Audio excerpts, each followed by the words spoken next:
Hello friends, एक बार फिर से स्वागत है आपका हमारे यूट्यूब चैनल पर।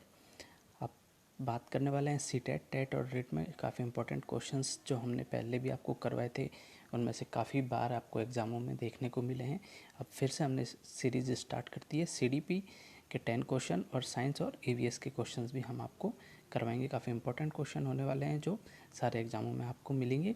महत्वपूर्ण प्रश्न प्राप्त करने के लिए आप हमारे यूट्यूब चैनल को सब्सक्राइब कर सकते हैं। वीडियो पसंद आए तो लाइक और शेयर करना ना भूलिएगा।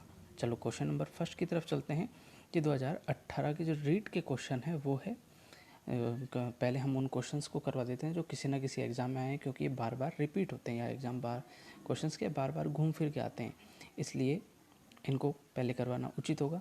किशोरावस्था की ऐसी आदत जिसमें खुद को भूखे रखने की प्रवृत्ति होती है तथा यह ज़्यादातर बालिकाओं में पाई जाती है, ऐसी अवस्था को कहा जाता है।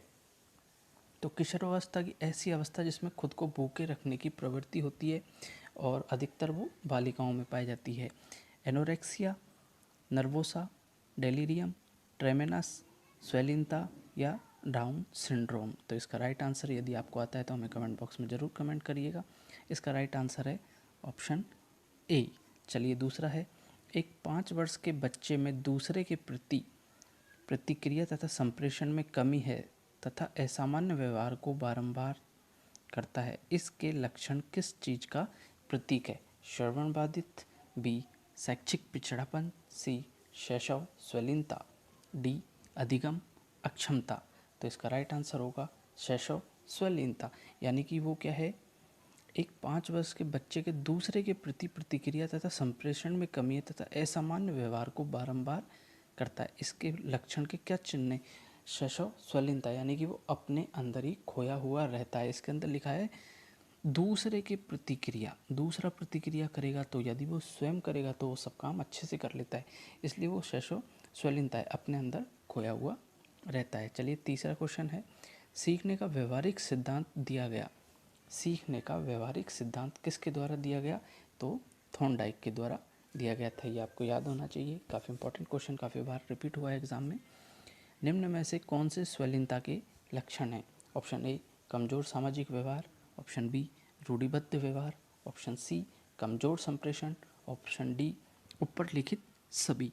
तो इसका राइट आंसर क्या होगा? इसका राइट आंसर होगा ऊपर लिखित सभी। आपको ने जो पहले पिछला क्वेश्चन देखा था उसके अंदर कमजोर सामाजिक व्यवहार था, यानी कि वो दूसरों की बात नहीं सुनता। रूढ़िबद्ध व्यवहार था, मतलब वो पिछली चीज़ों को माने या नहीं माने उसके ऊपर डिपेंड करता है। कमज़ोर संप्रेषण था, यानी कि वो किसी दूसरे के क्रिया प्रतिक्रिया का जवाब नहीं देता है। तो ये सभी इसके अंदर आते हैं। चलिए नेक्स्ट क्वेश्चन की तरफ। यदि पूनम की कालानुक्रमिक उम्र तथा मासिक उम्र 9 साल है तो उसकी बुद्धि लब्धि का वर्ग कौन सा होगा? तो इसको अपन निकालते हैं, मासिक आयु वास्तविक आयु इंटू 100, इससे निकालते हैं तो 9 से 9 कट जाएगा, 100 आ जाएगा। तो आपको पता है 90 से 110 के बीच की औसत आयु को किस नाम से जाना जाता है? आयु को तो उत्कृष्ट, बी औसत से कम, सी औसत, डी प्रतिभावान। तो इसका राइट आंसर होगा सी औसत। औसत आयु माना जाता है 90 से लेके 100 के 110, 90 से लेके 110 को औसत आयु माना जाता है। थैंक यू फ्रेंड्स, वीडियो पसंद आए तो लाइक और शेयर करना ना भूलिएगा। इन क्वेश्चंस के यदि आपको जवाब आते हैं तो ज़रूर हमें कमेंट बॉक्स में दीजिएगा। हम आपके सीडीपी, साइंस और ईवीएस के काफ़ी इंपॉर्टेंट क्वेश्चन करवाने वाले हैं। इसके बाद हम टॉपिक भी आपको क्लियर करवाएंगे। यदि आपके टॉपिक क्लियर नहीं हो तो आप हमें मैसेज करिए, उन टॉपिक को हम पहले क्लियर करवाएंगे। Thank you friends.